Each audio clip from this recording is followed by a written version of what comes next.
WSOU 89.5 FM, the loudest rock. I am Patrick here with Mikey from The City Is Ours. How you doing today, Mikey?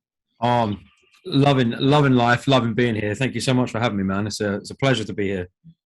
Yeah, no problem. So, first thing I wanted to ask you, your last full album, Low, was released back in 2019. How does it feel to be back in the studio making music on a full-length album 2 years later almost?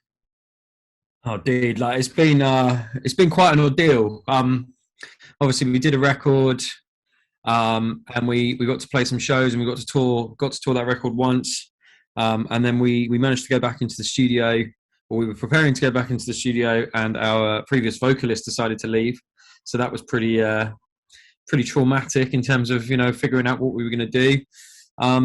And so we had most of the songs written, but we didn't really have a band to play them. And then we went into a global pandemic. The world decided to burn itself down. So yeah, it's been mad. It's been a crazy process. I mean, obviously everyone's been in a wild situation, but to finally be back in having our sophomore record is ready to go. It's out very soon, and to have been putting new music out with a new vocalist has been amazing. And I think at times something we thought would never happen. So to actually be able to be sat with you now talking about this record that's taken best part of 2 years to put together, and it be so close to being finally out there in the world it's a pretty overwhelming experience, I think, but I'm very excited to share it with the world. Yeah, it sounds exciting. So you just said that, so you have a new album coming out this month, Coma. 6 singles have been released so far in 2021. You said that the songwriting process for these songs began pre-pandemic, you said? Yeah, I think it's one of those things that when you're in a band, sort of behind the scenes, it tends to be you're either touring or you're writing. That's basically the I probably don't speak for everyone, but I would say generally it's probably the way. So yeah, we'd been writing for the best part of a year during the Low cycle, essentially. So in between the process of touring that record, we were writing this one. But we had sort of about half of it before Sam decided that he was gonna leave the band. Who's our previous vocalist, and yeah, at that point that kind of changed everything really, because we had studio time booked, and then we had to kind of work our way through what we were doing and obviously learn to deal with that. So we managed to finish the songs, and we were actually in the studio when there was a global pandemic declared. I remember being sat in the control room, and it came up as a news alert, and we were all a bit like, what's a global pandemic? What does that mean? Which obviously now in hindsight is a pretty wild place to be. But yeah, it was a odd experience, because we were doing something that was so great and enjoying ourselves and looking at progressing ourselves and putting this record together, despite the fact that we were without a vocalist at the time. And then obviously this just gradually just started to see these problems unfolding, and obviously we didn't really know the extent of what that meant until obviously the future unfolded in front of our eyes, and that was it really. But we were fortunate in that we got most of the record finished just before that happened, so we were able to kind of work through the pandemic when we were allowed, and in line with regulations and stuff, to be able to start sculpting what would become the sort of campaign for this record. So yeah, it's been a nice distraction to have, and I'm grateful for it, but obviously it's not been without its stressful moments, that's for sure. So obviously the process of making Coma, writing and recording it, has been very unique, but in terms of the actual music, I've listened to all the singles. A lot of these songs sound very similar to the songs on Low, with very intense verses and very melodic, bright choruses, sort of commonplace in metalcore. But I do notice that some songs, like Violent and Dangerous, they're much more intense and dark, I think is how I would describe them. What made you guys want to include more of these elements on this album when making Coma? I think, to be honest with you, like when we were putting together the records, well, when we've put together any of our records in the past, we've always written about things that have happened to us. And unfortunately, quite a lot of those things are bad things. I mean, often we focus on the the dot inside the box as it would be, and focus on the bad things instead of the the many good things that have been going on. But that's the way that we've always written. And essentially this whole record is largely written from my own perspective, which is something that's slightly different to anything we've done before. And I think that's the sort of the key reason in the way that a lot of those songs have come out in that way, particularly Violent and Dangerous and things like that, is lyrically it's kind of telling a story throughout the whole record, and it's kind of there. Essentially, it was my kind of release and my escape and my kind of coping mechanism for what was going on within my own head and within my personal life at that time. So I've tried to be an advocate for people talking about how they feel. I think that's kind of the primary thing about this, and largely, obviously people in general and speaking about their feelings, but also like young men specifically. There's quite a lot of stigma around people talking about how they feel, or particularly young guys talking about how they feel, or men in general.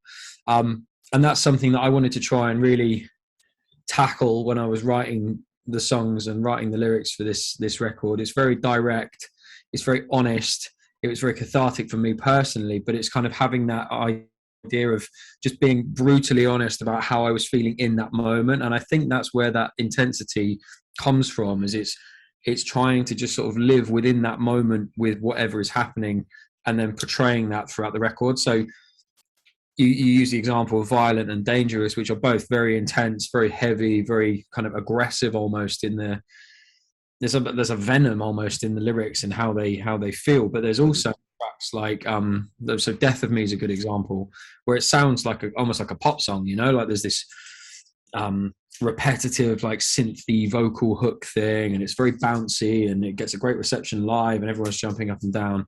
The lyrics to that song are essentially about me having a mental breakdown. So like when you put the juxtaposition of two things together, it's like on the surface it's this whole kind of like everything's okay, everything's great. When you actually listen to it, it's a much deeper rooted issue, and I think that is kind of reflected throughout the album. And by the end of it, you get to the point where, for me, it was kind of letting go of all of those things, and that's the journey that we've sort of gone on collectively, but also largely myself, is taking it from one point to another and hoping that by the end of it is being able to let that go, leave that in the past where it belongs, essentially, and being able to move forward for a more positive sort of outlook. And that's what I'm hoping that people can kind of latch onto and take away from the record when they're listening to it in full. Right, definitely. So lyrically, like you were just talking about, a lot of the songs have very dark lyrical content, including the brighter sounding songs like Death of Me. Another song that I noticed sounded like that was So Sad. They're very bright, very melodic. How do you think the songwriting lyrically produces either a very dark and intense sound like Violent and Dangerous, or a brighter sound like Death of Me? I think when the big difference I think with this record is we wanted to write in the moment. Like I said, like we wanted to be present in how we were feeling at that particular time, but also being able to tell the story. And I think that's where the biggest difference has come, is that, Violent was a song that when I put that song together, it took me about an hour.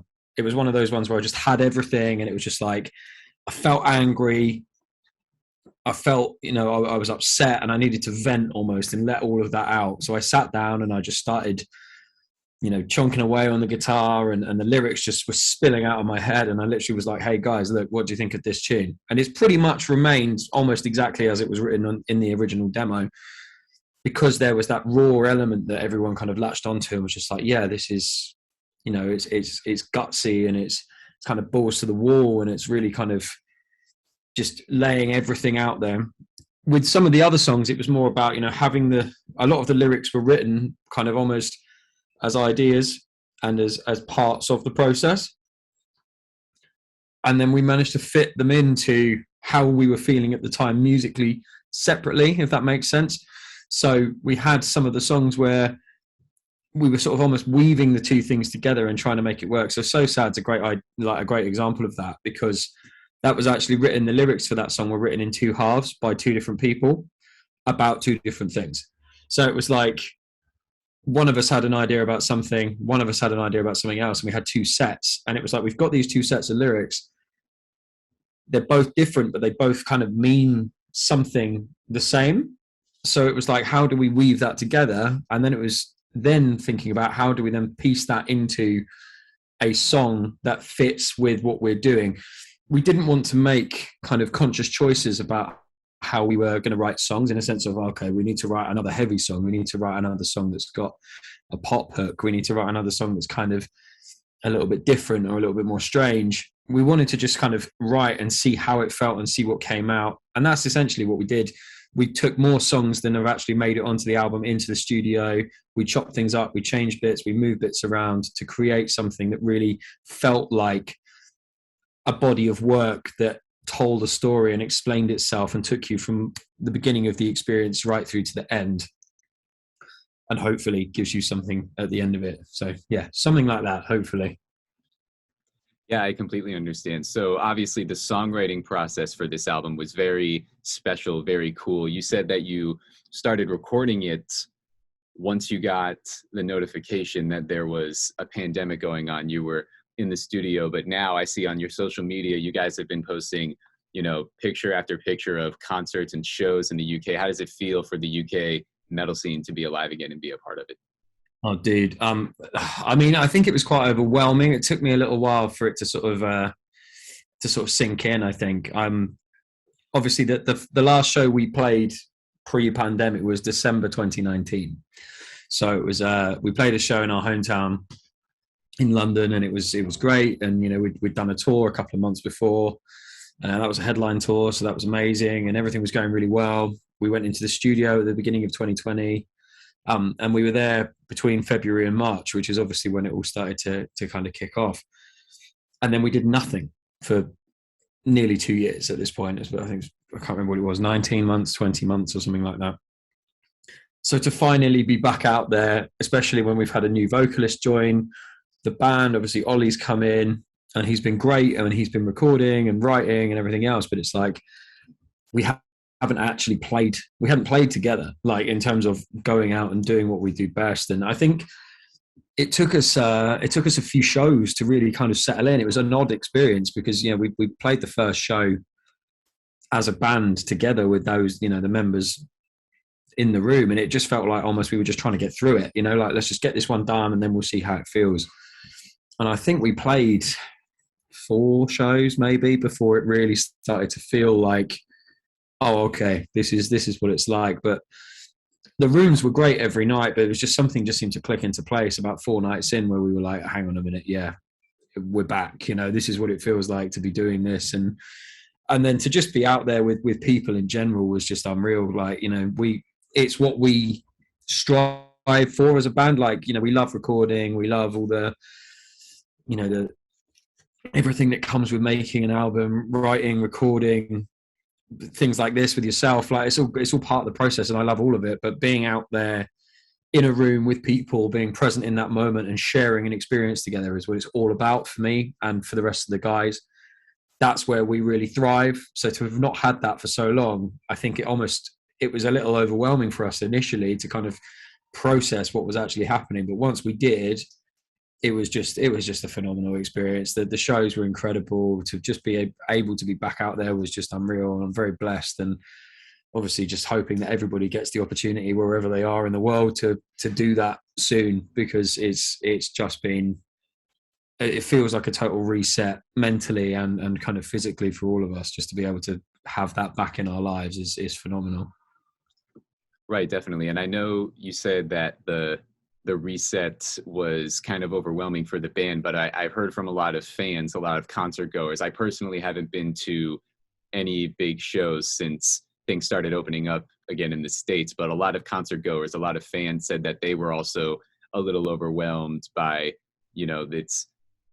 by basically flipping the coin and being at a show again and having a whole venue packed. How would you describe the fans at your shows when things started opening up? I think to be honest with you, it's the most obvious kind of segregation of regions, even in the UK, considering that we're quite small in comparison to somewhere like America or whatever. it was very different wherever we went, and it was an odd experience, kind of having that feeling of, sometimes it can kind of merge one into the other, where you're in a room and everyone's having a good time and it's busy, and it's kind of, you sort of forget where you are. Whereas like on this particular tour, is each different place we went had its own feeling and its own vibe. And in some of the cities, it was like you would never have known anything had happened. It was incredible. Like the room was just buzzing and everyone was there and present and in that moment. And in other places, it was a little more reserved. There was people wearing, face coverings and masks and stuff in the audience. And obviously we don't mind what anybody does. It's completely up to them, and it's their own choice to do however they, want to protect themselves and the other people around them, which is great. But it was just interesting and kind of strange almost to kind of feel a bit like, it almost felt a little bit like we shouldn't be doing this, even though we're allowed at times, because it's like people are here and having a great time, and everyone was having a wicked time. I guess if people weren't comfortable with it, they probably weren't coming out to the shows in the first place. It just felt a little bit different, and it was a little bit odd. And I think that's part of what getting our heads around was. It was that kind of understanding that in the first few days of the tour. Once we got through sort of realizing that and processing that information, it was just phenomenal to be back out there. But yeah, I think it's just nice for people to have the option and the choice to be able to be as involved as they want to. Do they want to go at all? Do they want to wear a mask? Do they want to stand at the back? Do they want to keep the distance? Or do they want to be in the front and center in the pit with everybody else? Like, there's so many different ways that you can enjoy the show or enjoy shows in general within the confines of what we are and aren't allowed to do at the moment. And I think that's it's the best we're going to get at the moment, and that's the way it's got to be. But from my personal perspective, it was brilliant. It was just it was different, but I'm grateful to have had that experience.